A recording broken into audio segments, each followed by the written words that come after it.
For I know the plans I have for you. But I trust in your unfailing love. My heart rejoices in your salvation. Be strong and take heart, all you who hope in the Lord. I sought the Lord, and he answered me. He delivered me from all of my fears. I have fought the good fight. I have finished the race. I have kept the faith. But to all who believed him and accepted him, he gave the right to become children of God. For nothing will be impossible with God.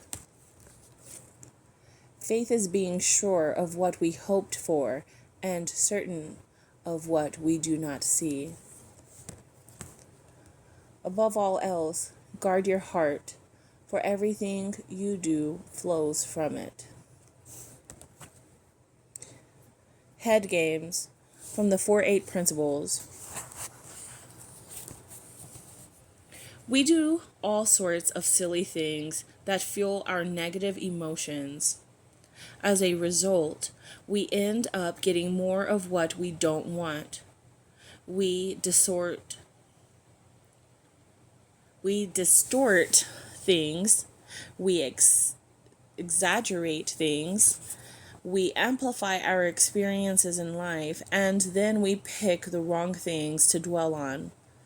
Philippians 4:8 clearly communicates what we should do. Dwell on things that are uplifting. Dwell on things that are working.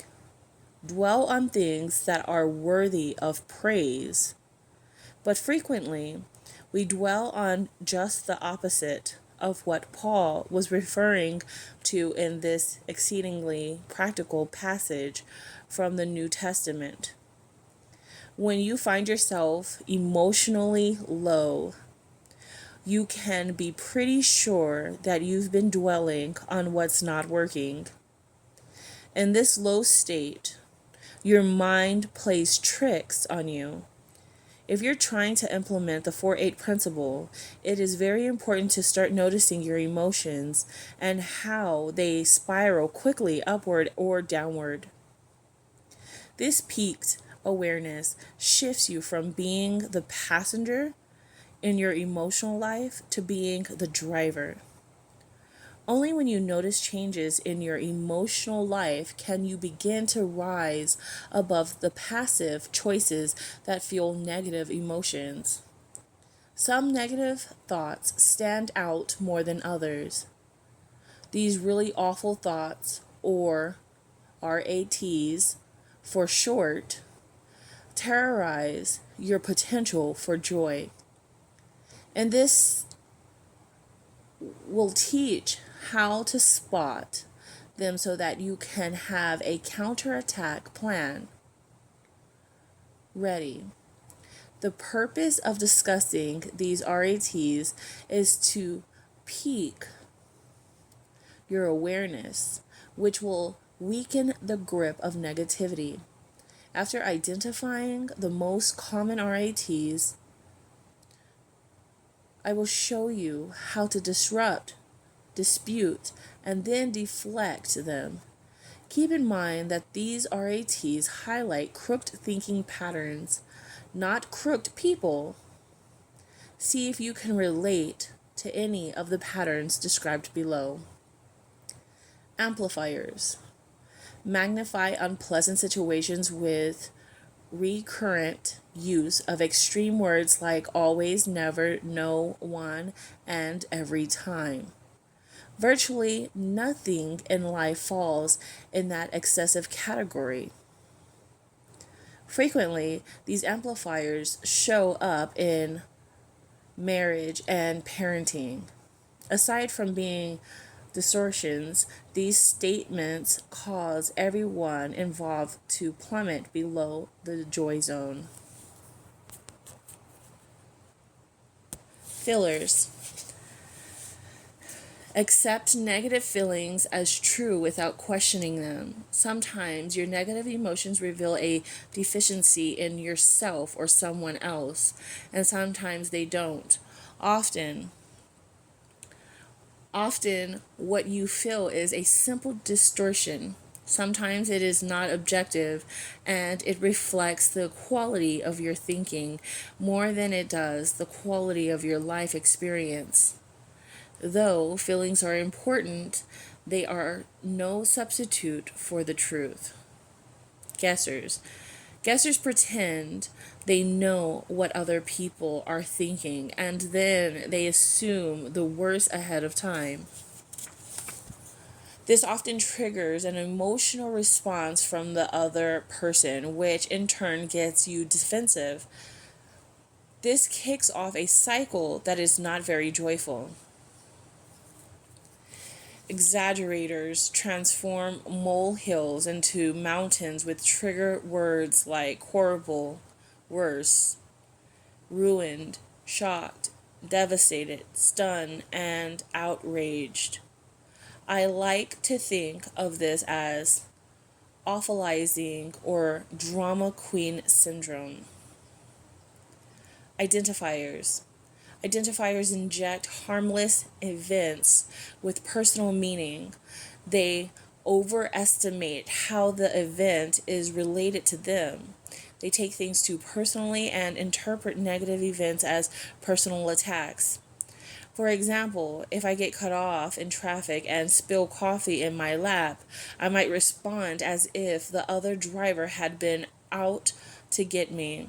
Momentarily, I act as if I believe the other driver had carefully plotted to be at just that spot on the interstate, at just that right angle to cut me off.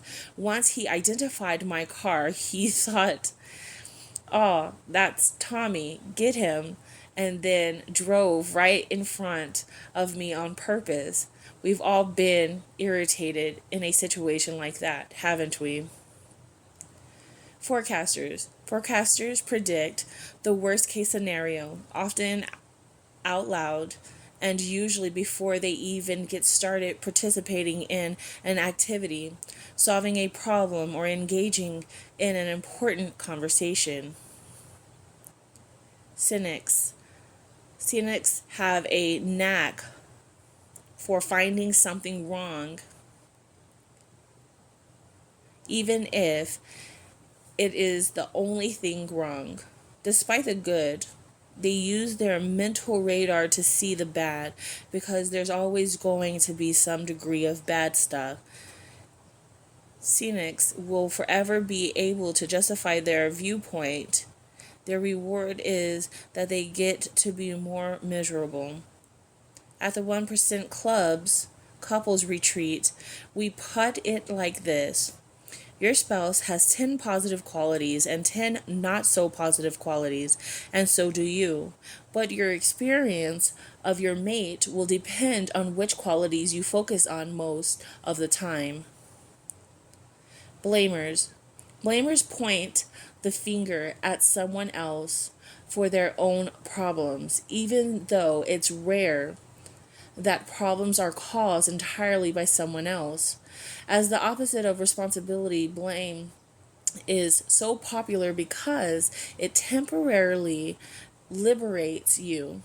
It gives you a short term emotional fix. You feel better for the time being. However, blaming others is ultimately immobilizing.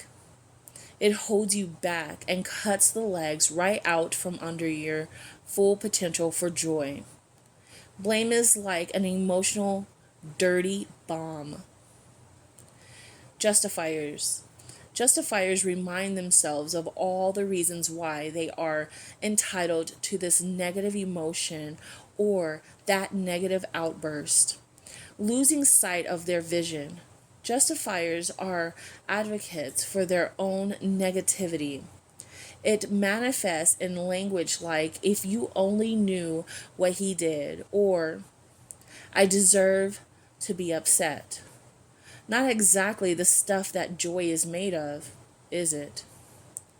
Now you are aware of these RATs.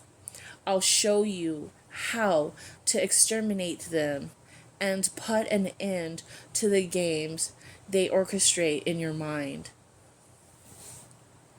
Stay tuned for part 2.